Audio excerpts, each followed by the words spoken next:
Hey everyone, my name is Gunther and welcome back to the channel. I'm super excited to say it's finally time to add in an actual gift shop to Ottawa Zoo on today's episode.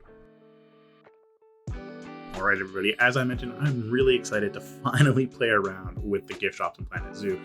Ever since the update came around, I was super excited about it, but then I heard all the rumors and all the feedback about how it was breaking a lot of franchises, and the reality is Ottawa Zoo is a franchise zoo, so I didn't really want to add it in. I was a little skeptical, but with the new updates after the holidays ended, I think it's finally safe to say it's time to actually add in a Planet Zoo gift shop to Ottawa Zoo. Now, there's a few things I want to talk about on this episode.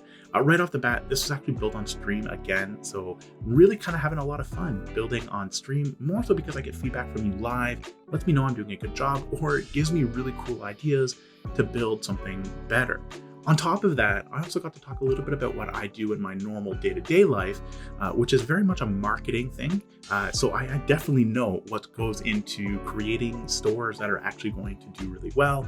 It's part of my bread and butter. It's what I like to do. It's what I do for work. So I talk a little bit about that, and I'm actually going to share some of the thought process on how and why I set up this gift shop the way I did.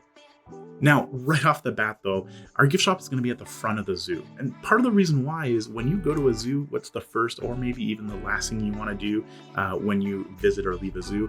And it's really going to be to get some keepsakes, to get some mementos. And I felt that having it at the front of the zoo was the perfect place for it. And we had this wide open space that really didn't have anything there. We closed it off with some of those barriers and whatnot, and I felt it was high time for us to add something in. Now, who knows what that means for the rest of Ottawa Zoo in terms of reutilizing some of the space that I've filled in to kind of create some really cool things. So just keep that in mind. We're near the end of Ottawa Zoo. I think we're hitting the end of the life that is Ottawa Zoo. We're kind of building out the rest of it. I really think I only want to add maybe 5 more animals to this particular zoo. Does it mean we're going to get all 5 in? I actually don't know just yet, but we're definitely in the home stretch. So I'm really excited to share what that final zoo is going to look like. So let's talk inspiration for this build for just a little bit. It really comes from the Fossil Zone in Jurassic World. I love the way that build looked, really sharp angles, and I tried to emulate it. You kind of saw it come together with these like little angle caps that we have on the side of the building. We saw that in earlier episodes, and once again, we're kind of putting it in here. Really cool, unique design, and I love the way it looks. Now, of course, inspiration can come from everywhere. Now that I'm playing more Planet Zoo and I'm really kind of focusing on creating these really cool builds, I'm finding that every time I go out in public, I'm looking at buildings all the time just from being like, I really like the way that looks. As an example, I drove by a Starbucks the other day and I really love the way the Starbucks looks. So who knows, maybe we might just add in a coffee shop to Ottawa Zoo eventually.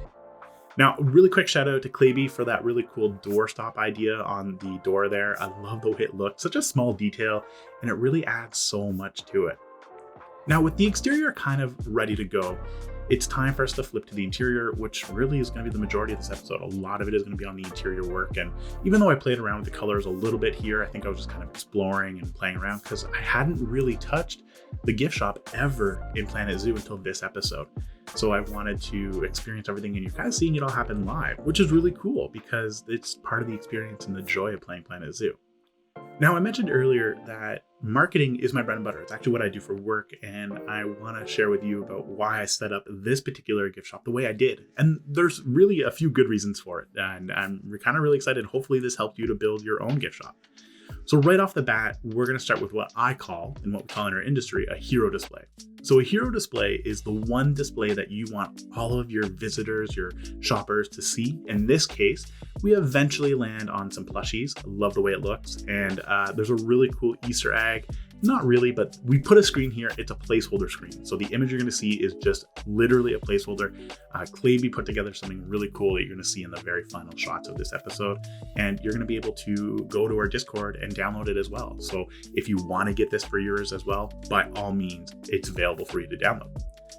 Now, on top of having a hero display, so this is going to be the display that's going to drive the most revenue for your business, we also add on a few additional items to the side. Now, the reason behind it is because you are going to use your hero display to drive other merchandise that maybe doesn't sell as well. So the concept is your guests are going to come in, they're going to see the hero display, they're going to want to stop and take a look at it, And this is what's going to cause them to transition over to these lower margin items. So these items that maybe don't sell very well, not a lot of cost, or maybe they're older, maybe they're end of life and you want to just move them, you want to move that product. So that's how hero displays generally work in this type of industry. And that's what I kind of set up there.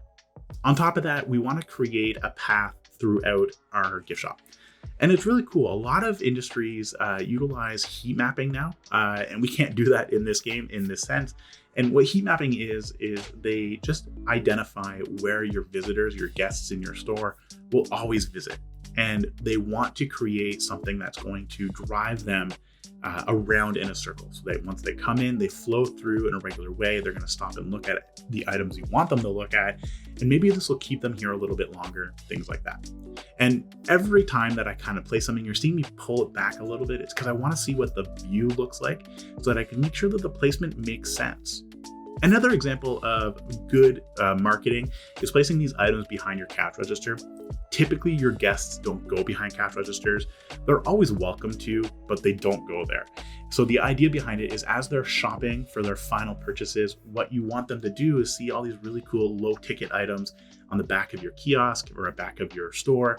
And this is what's really going to drive some additional revenue for you. So these things could be simple, like batteries, could be like little keychains, things like that.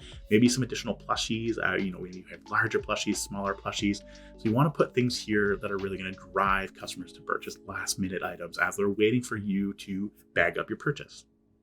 Now we also have 2 bay windows. And these bay windows are going to be items that we really want people to kind of see. And then of course we have 2 stands right next to the door. Now the idea behind the stands right next to the door is once again, you're going to put things that maybe don't typically sell very well, but as your guests leave your gift shop, they have to stop and look at this stuff, which means that you can put items that once again, maybe don't sell very well, maybe don't get the attention that you want them to, or maybe you really just want to move something. Maybe you have a partnership with another company. And it would be often where zoos would partner with third-party companies to identify and sell more items. Because again, this drives revenue, this drives donations, and this is how zoos run. This is how they stay open. This is how they take care of their animals. We also added some posters to the back wall.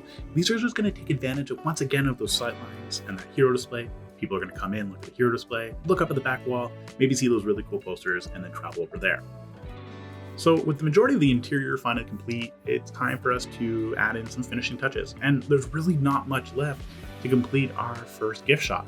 Right off the bat, we need some type of staff room. And originally I planned to have this nice 45-degree angled wall. Sadly, due to some clipping and just the way that the pieces worked, didn't quite work. So I had to switch it back over for this flat wall. And that's okay. I think in the future though, I'm gonna plan a little bit better because I love the idea of having a 45-degree wall. It just didn't quite work out there. Of course, we also need an entrance for our staff from the actual shop into the back room. And the reality is this is going to be where they're going to find their employee washroom, their break room, some stock overflow.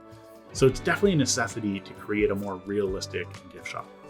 So with everything finally coming together, it's time for us to add in a small few minor details. And even though I say minor, there are some pretty intensive details here, so you're going to see them kind of come together. But right off the bat were these pale beige displays that I had in the front. Originally, they were meant to add some color, and I liked the idea behind it, just didn't like the color. So instead, I opted to switch out some banners from the New World Pack.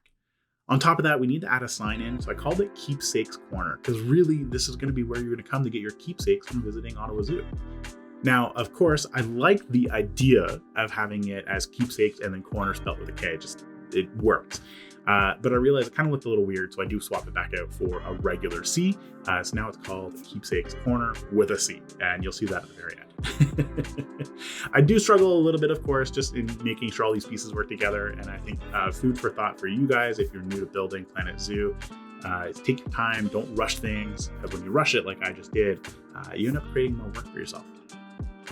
Now, there is a limitation to some of the things within this game, and I always get frustrated by these. And a perfect example is going to be benches. I could not place a bench for the life of me here. And the reason why is you need a path. And no matter what I tried to do, the path, I could not get it to just kick up just a little bit. So instead, I returned to the workshop where I was able to download this really cool looking bench. And then I added in an awning And I used a pot from the Africa pack, I believe, to kind of create like just a place where you would see the umbrella kind of reach into. Now, with the majority of our build finally complete, I did realize our back wall was looking a little bare. So to fix that, I added in some signs, specifically trees, flowers, leaves, and some butterflies.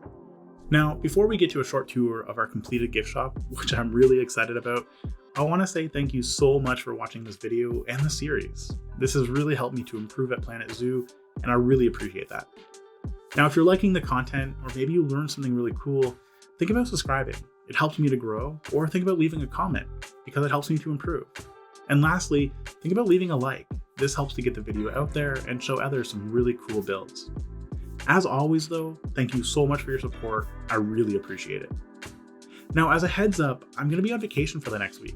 So the next video is going to look a little different from what you're used to, but I really can't wait to return and finish Ottawa Zoo. In the meantime though, let's take a short tour of our new gift shop. Hey everyone, it's time for that live tour. I know it's a little jarring going from a speed build to a live tour, but I felt the live tour was the best way to kind of show this entire building off. And the reason why is cinematic shots just really don't do it justice. You can't really see all the knickknacks in the corners and stuff like that. But welcome to Keepsake's Corner. We are definitely seeing some guests kind of flowing in, and we have two things really kind of look at. We have two entrances. We have a side entrance, which is for our staff, and then we have a main entrance, which is for all of our guests kind of come through.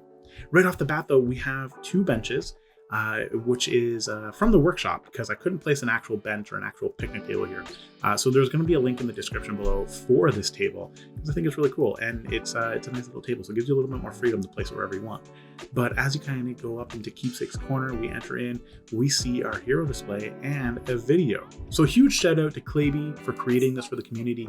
And if you really want to download the video, it's actually in our Discord, so I encourage you to head on over there and to download it. But I think it's so fitting for our hero display. So we have our plushies, and then he kind of talks about and gives a name to each one. And I love the way this turned out. So thank you so much, Claby, for providing this. Super fantastic. I love the way this looks. Now, as we kind of come in, we see the hero display, but in the background, we see our posters and some additional signs on the wall, which are really just going to draw the eye over to these higher ticket items. So maybe these would be like where we would see all the expensive, more plushies, some statues, things like that on both sides, and then some mugs in the middle, just really kind of fill it up. Now, on the one side though, we have some more statues, some mugs, shirts and tote bags, and more statues. Not a lot of variety in terms of what we could do here, and I'm actually shocked that we don't have an option for like magnets. I would love to have been able to place like magnets on the side of our little like displays, so people can come like pick them up and take them home. Magnets are like the most iconic thing you would get at a gift shop in a zoo.